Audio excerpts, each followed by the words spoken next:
Mission Office of the Archdiocese of Galveston, Houston has assigned Casa Juan Diego Mission to do their mission appeal in our parish. So we have a guest with us today to present their mission to us, seeking our support and prayers. And so I have two great news for you today. I'm going to give you a short version of my homily in 5 minutes. Can you believe it? Second good news is, of course, our guest will do the rest of it. She would use the rest of the time to share with us her reflections and their stories of mission that happens at Casa Juan Diego. So are they both good news to you? Well, the good news is then this. If your hand causes you to sin, cut it off. And if your food causes you to sin, cut it off. And if your eye causes you to sin, pluck it out. Tough message, isn't it? It seems like it's almost impossible. Well, sometimes we need to wake up to the horror of sin. Sin, and sin alone, is capable of sending us to hell. Hell is real. The Catholic teaching tells us there is heaven, there is hell, and there is purgatory. So it is a message for us quite challenging. This teaching from Jesus is quite inspiring, and it has the potential to motivate us to action. Are you motivated to do all that you can do to avoid sin? Would you even go so far as to cut off your hand or foot and to pluck out your eye to avoid sin? First, this should not be seen as a literal command in which Jesus is telling us to mutilate ourselves. When we ponder these images prayerfully, it helps us to see those things that lead us into sin. When we see them, we must take that radical step of eliminating them from our lives.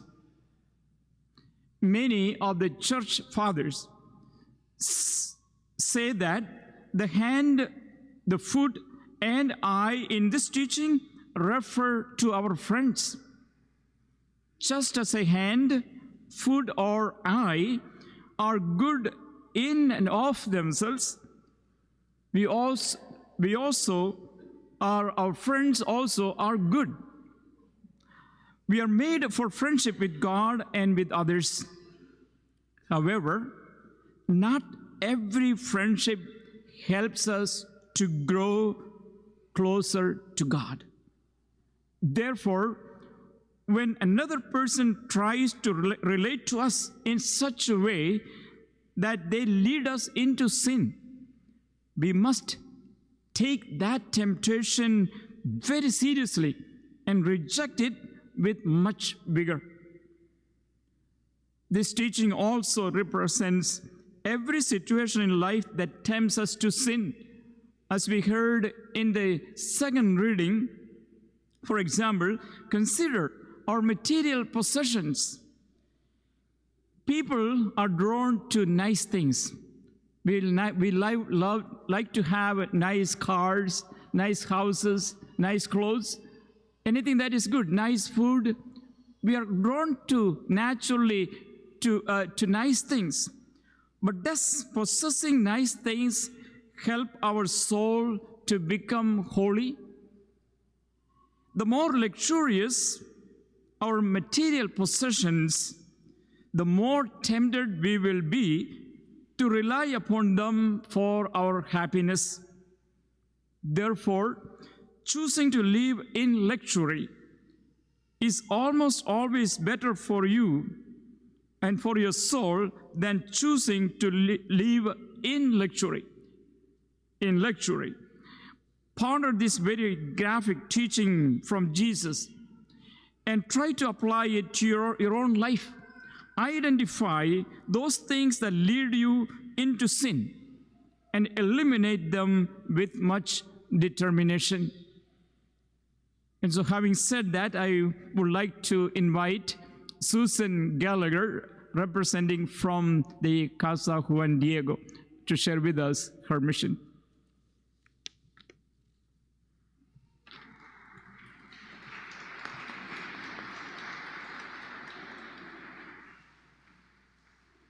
I thought you were clapping for me.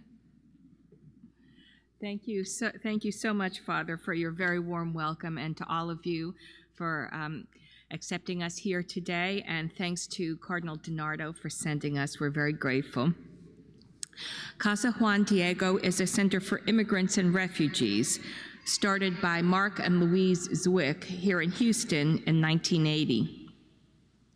At Casa Juan Diego, we focus on the works of mercy. We provide food and hospitality for immigrant and refugee men, women, and children. Every day, we receive refugees who are often fleeing violence in their countries or are not able to survive there.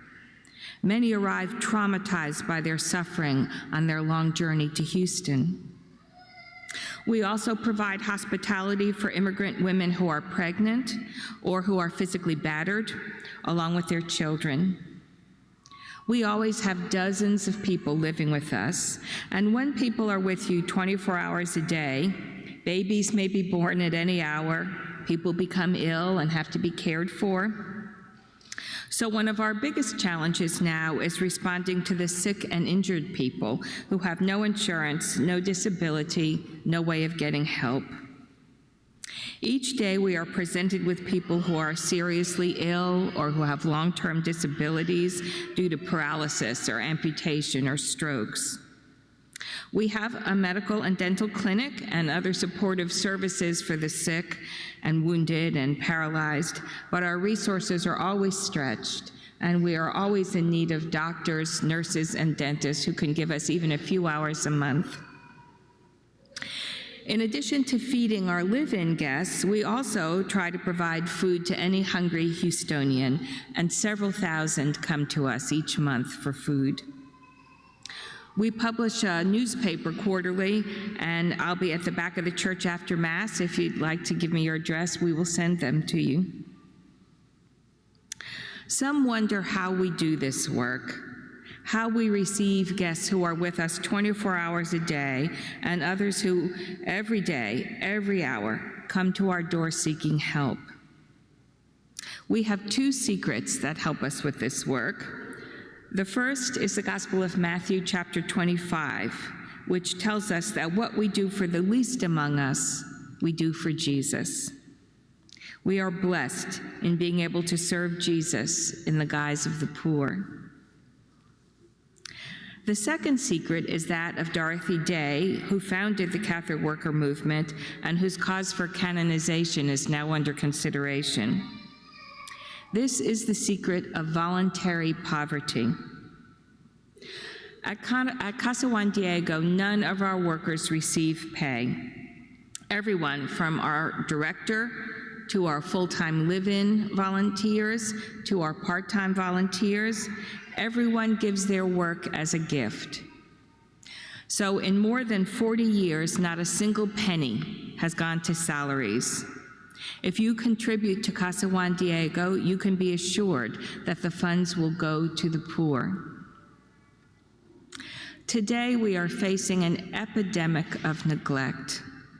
So many of the people who come to our door have been abandoned by society.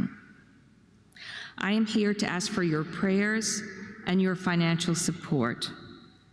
We depend on the Catholic community. Can you help us? Can you help us with the refugees fleeing violence and with families who arrive here with nowhere to go? Can you help us with Anita, who has small children and whose husband is seriously ill? Can you help us with the babies that are born at Casa Juan Diego? We just took in an 18-year-old mother of baby girl twins. Can you help Juan and Mauricio 2 men who are now permanently disabled due to a fall from scaffolding at work and who have no kind of compensation. Can you help us respond to the poor, the ragged, and the broken who come to us, to those least among us who we know are really Jesus in disguise?